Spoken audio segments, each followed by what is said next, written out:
Concurrent delays. It may look simple, but these concepts creates always a heavy friction in delay analysis and EOT submissions.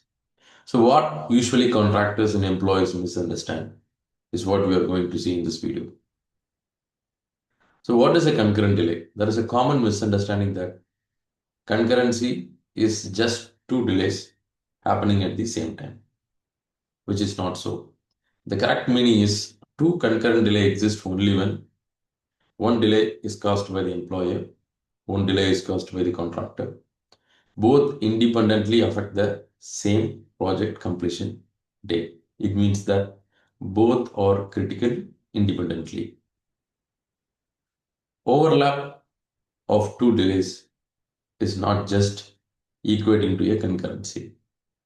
Any overlapping events equals concurrent delay is the myth.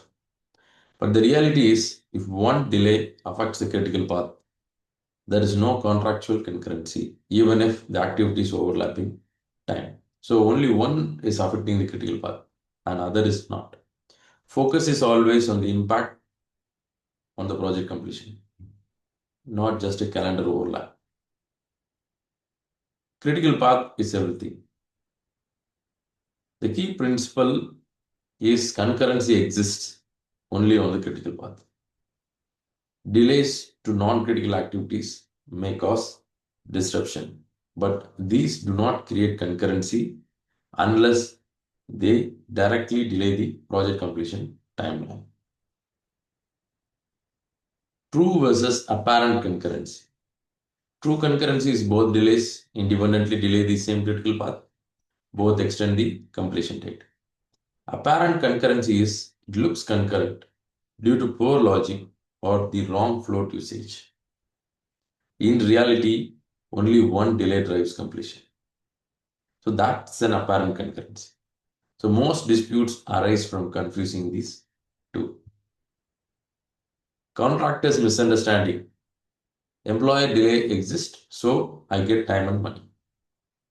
The correct position is EOT is usually granted during true concurrency, but prolongation costs are generally not recoverable under EOT. Contractor contribution blocks the cost entitlement. They are not exposed to LD and they are not exposed to prolongation cost. When it comes to employer, they cannot impose LD and they don't have to give additional cost for the extension of time. So both the parties, they waive their cost risk and they mutually come to an acceptance of a time risk, which is in EOT.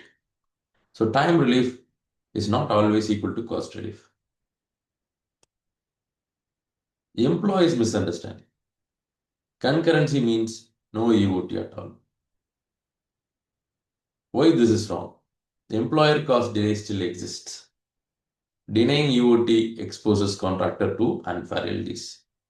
Tribunals usually grant EOT but deny costs. So legal position based on the general principle is the established approach is extension of time, yes. Prolongation cost, no.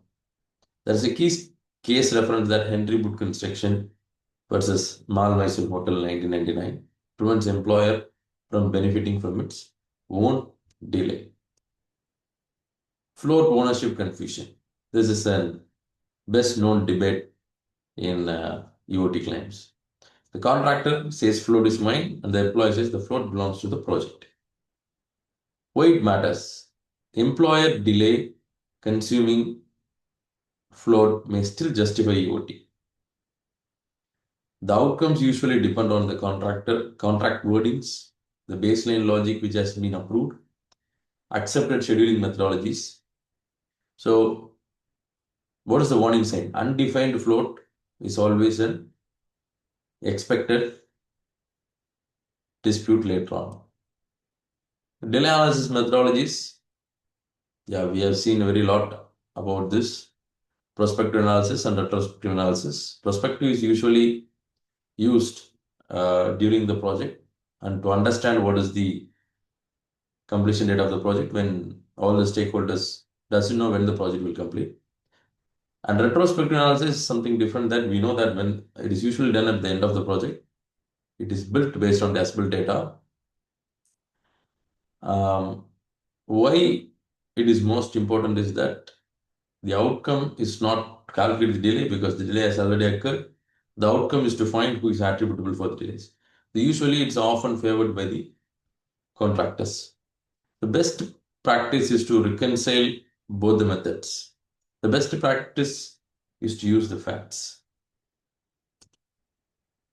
Concurrency as a weapon. See, it is misused by both the parties. You cannot just uh, condemn or defend any one party. Because usually the contractors misuse by saying that they shield to avoid liquidated damages. And the employers, they shield to avoid prolongation costs. The correct approach is there should be a separate entitlement from compensation. Concurrency is a factual issue, not a negotiable tactic. How to manage concurrency? Maintain clear baseline logics. Regularly update programs. 90% of the projects don't do this. Only large projects which are under direct surveillance of the government authorities or very large MNCs, only they are following this. Keep contemporary records. Define floor ownership clearly. Specify delay analysis methodology in the contract. Please do that. No contract in the construction contracts. Even FIDIC is not speaking about the delay analysis methodologies. I'm not sure about the other standard forms. And even bespoke. And if you're running a project, at least mention the delay analysis methodology that has to be followed. That will create a lot of smooth determination in later stages. So prevention is earlier than dispute resolution. Thanks for watching this video. And let me know in comments that what are the topics you would like to have a discussion on. Thank you.